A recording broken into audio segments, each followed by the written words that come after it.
is Loopback Interface. How to configure Loopback Interface on Cisco routers and switches. Loopback Interface is a virtual interface that can be created in network equipment and works just like the physical interface. Loopback Interface can be configured on router or switches by Cisco and has many uses. In this article, we look at what they are, how they can be configured, and how useful they are in modern IP networks. History of the Loopback Interface. The term loopback dates back to the days of analog phones. This concept involves establishing a connection so that any signal sent from a device is received immediately and only by that device. Essentially, the signal is looped back to the sender. This method is used to perform transmission testing of telephone access lines. Loopback address. The term has been applied in IP networking in many ways. One is the loopback address range 127.0.0.0/8 as defined in RFC 5735. IP addresses in this range, such as 127.0.0.1 for example, can be used by the server to refer to itself. This is also known as the local host address. Communicating with such an address essentially causes the sending device to communicate with itself. Loopback interface. Another way the term has been used, not to be confused with loopback addressing, is the concept of a loopback interface. This is a virtual layer 3 network interface that can be created and used like any other interface. In essence, this is not a truly proper loop as it is not used by the server to communicate with itself but can be used to communicate with other network devices. What is loopback interface?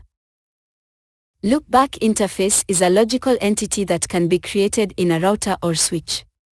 When created, it has many of the same characteristics as a layer 3 port on a router or a switched virtual interface, SVI, on a switch. It can be assigned an IP address, it acquires a virtual MAC address, and it can be both the source and destination of data transmissions with other network entities. The only thing it lacks, compared to a physical layer 3 port on a router, is the ability to be connected to a subnet with additional hosts. How to configure the loopback interface. Loopback interfaces can be configured quite easily on both Cisco routers and switches. Below you will find the relevant configuration in each case. Configure the loopback interface on the Cisco router. The first thing is to give the command loopback interface in global configuration mode to create a loopback interface. Note the following command line output. R1 #configure terminal enter configuration commands, 1 per line. End with CNTL/Z. R1 config #interface loopback. 0-2147483647 loopback interface number R1 config #interface loopback. Each loopback interface is assigned a loopback interface number. This number can range from 0 to 2147483647. Theoretically, you could create multiple such loopback interfaces on a router. However, you will quickly run out of memory and CPU resources on your device before you get close to creating that many resources. Let's create a loopback interface with interface number 1. R1 config #interface loopback 1 R1 config if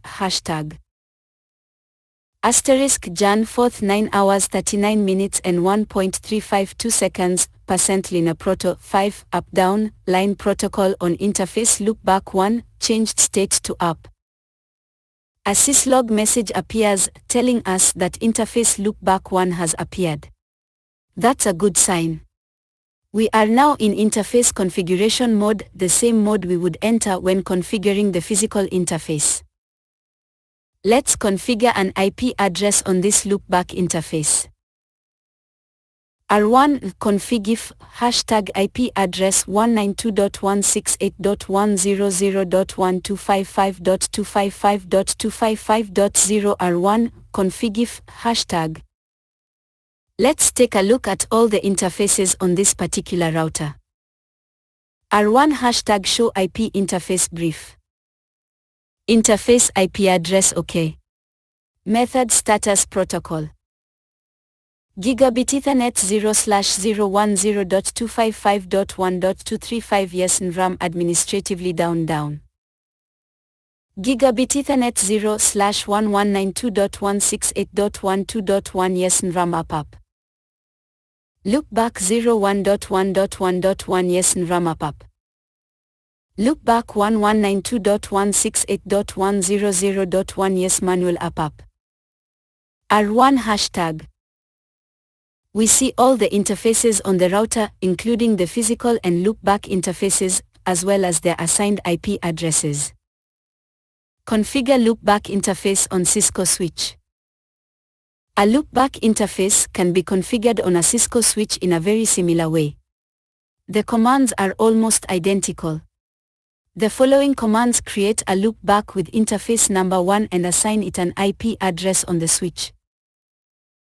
SW1 config hashtag interface loopback 1 SW1 config if hashtag asterisk Jan 4th 9 hours 50 minutes and 33.620 seconds % Lina Proto 5 up down line protocol on interface loopback 1 changed state to up. SW1 config if hashtag IP address 10.10.1255.255.255.0 SW1 config if hashtag exit SW1 config hashtag exit SW1 hashtag. We can verify that loopback has been configured correctly with the following command. SW1 hashtag show IP interface brief. Interface IP address OK. Method status protocol. Gigabit Ethernet 0/0 unassigned yes unset up. Gigabit Ethernet 0/1 unassigned yes unset up. Gigabit Ethernet 0/2 unassigned yes unset up. Gigabit Ethernet 0/3 unassigned yes unset up. Gigabit Ethernet 1/0 unassigned yes unset up. Gigabit Ethernet 1/1 unassigned yes unset up. Loopback 110.10.10.1 yes manual up. VLAN 500.192.168.1.1 yes manual down. SW1 hashtag. At this point, the switch is configured with a loopback interface and the SVI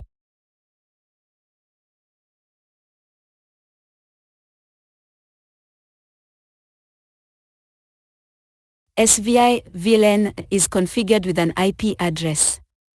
The rest of the interfaces are working as switch ports, i.e. at layer 2 only. We can verify that the loopback interface is working correctly by pinging it as follows. SW1 hashtag ping 10.10.10.1. Type escape sequence to abort. Sending 100 byte ICMP echoes to 10.10.10.1. Timeout is 2 seconds. Success rate is 100%, 5/5, round trip mean / average / max equals 1/1/1 ms. The difference between SVI, VLAN, and loopback interface. Note that although SVI and loopback are both virtual layer 3 interfaces, they differ in how they operate. First, the SVI exists on a specific VLAN and typically serves as the default gateway for any hosts connected to that VLAN. The loopback interface on the switch does not belong to any VLAN and must have an IP address in a different subnet than the subnets associated with any particular VLAN. Note that an SVI will go down if there is not at least one active physical interface assigned to the VLAN to which the SVI belongs.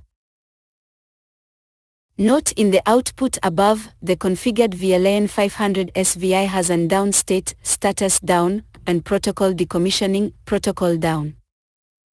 This is because there are no active access ports assigned to VLAN 500. The loopback interface is not affected by such restrictions and is always active as long as the switch has power. What makes the loopback interface so special? Several characteristics of loopback interfaces make them especially useful for specific applications. The loopback interface will not stop working if the cable is unplugged or the physical interface fails.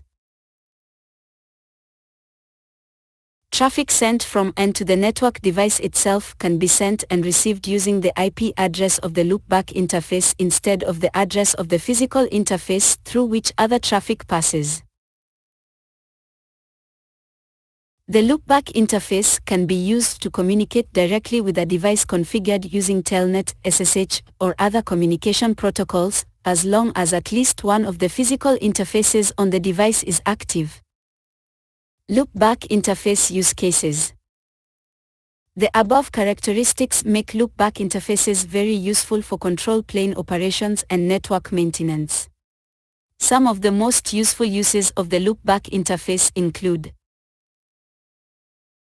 network device management. Administrators can communicate with network devices using the CLI or web management interface by connecting directly to the IP address assigned to the device's loopback interface.